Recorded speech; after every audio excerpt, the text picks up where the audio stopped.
الحمدللہ وکفا وسلام علی عبادہ الذین اصطفیٰ اما بعد۔ حضرت محمد صلی اللہ علیہ وسلم نے مختلف مواقع پر اپنی امت کو بڑی ہی خوبصورت نصیحتیں فرمائیں۔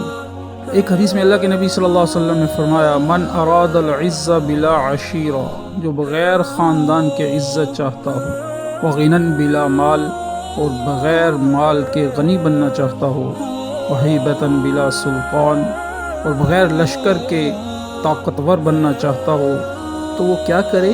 ایک کام کر لے، ایک چھوڑ دے۔ کیا؟ فَلْيَخْرُجْ مِن مَعْصِيَةِ اللَّهِ إِلَىٰ عِزِّ طَاعَةِ اللَّهِ، وہ اللہ کی نافرمانی کی ذلت سے نکل کر اللہ کی فرما برداری کی عزت کی طرف آ جائے، تو پھر اللہ تعالیٰ کیا کریں گے؟ اللہ بغیر مال کے اس کو غنی بنا دیں گے، بغیر خاندان کے اس کو عزت عطا فرمائیں گے، اور بغیر لشکر کے اس کو طاقت عطا فرمائیں گے۔ حضرت عبداللہ ابن مسعود رضی اللہ تعالیٰ عنہ سے منقول ہے کہ اللہ تعالیٰ نے تم پر جو چیزیں فرض فرمائیں ان کو ادا کرو، لوگوں میں سب سے زیادہ عبادت گزار بن جاؤ گے۔ اللہ تعالیٰ کی حرام کردہ چیزوں سے بچو، لوگوں میں سب سے زیادہ تقوی والا بن جاؤ گے۔ اللہ تعالیٰ نے تم کو جو کچھ عطا فرمایا اس پر راضی رہو، لوگوں میں سب سے زیادہ غنی بن جاؤ گے۔ اللہ تعالیٰ نے بعض انبیاء علیہ السلام کی طرف اس طرح کی وحی بھیجی کہ جو شخص مجھ سے اس حال میں ملاقات کرے کہ وہ مجھ سے محبت کرتا ہو، میں اس کو اپنی جنت میں داخل کروں گا۔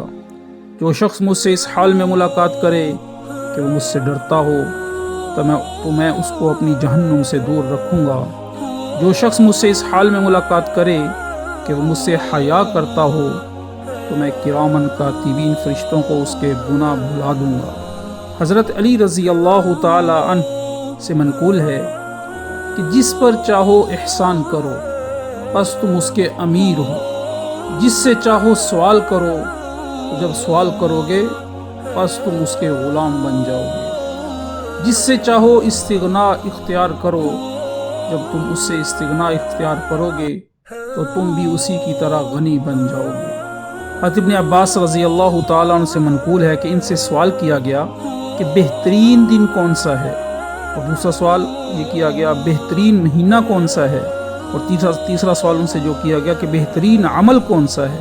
تو حضرت ابن عباس رضی اللہ تعالیٰ عنہ نے جواب دیا، بہترین دن جمعہ کا دن ہے، بہترین مہینہ رمضان کا مہینہ ہے، بہترین عمل 5 وقت کی نماز ان کے وقت پر ادا کرنا ہے۔ جب اس کی خبر حضرت علی رضی اللہ تعالیٰ عنہ کو پہنچی کہ ان سے یہ سوال کیا گیا تھا اور انہوں نے یہ جواب دیا، تو حضرت علی رضی اللہ تعالیٰ نے فرمایا کہ اگر مشرق و مغرب کے درمیان تمام علماء، حکماء اور فقہاء سے یہ سوال کیا جائے تو وہ سب بھی یہی جواب دیں گے جو حضرت ابن عباس رضی اللہ تعالیٰ نے دیا، مگر ایک بات اور کہتا ہوں۔ حضرت علی رضی اللہ تعالیٰ نے کیا کہا کہ بہترین عمل وہ ہے جس کو اللہ قبول کر لے۔ اور پھر جب مہینے کا سوال کیا گیا تو کیا کہا؟ بہترین مہینہ وہ ہے جس میں تم اللہ سے کامل توبہ کر لو، سچی اور پکی توبہ کر لو۔ اور پھر جب بہترین دن کا سوال کیا گیا تو کیا کہا؟ بہترین دن وہ ہے جس دن تم دنیا سے اللہ کے پاس ایمان کی حالت میں نکل جاؤ گے۔ حضرت لقمان حکیم سے منقول ہے، اللہ نے ان کی حکمت کے واقعات قرآن میں بیان کیے، سورہ لقمان کے نام سے پوری سورت جو ہے وہ اتاری۔ تو انہوں نے اپنے بیٹے کو بڑی خوبصورت نصیحتیں کی ہیں۔ تو انہوں نے کیا کہا؟ بیٹا، انسان کے 3 حصے ہیں۔ ایک حصہ اللہ کے لیے، یعنی اللہ کا حصہ اس کی روح ہے۔ ایک حصہ اس کے نفس کے لیے، اس کا عمل ہے۔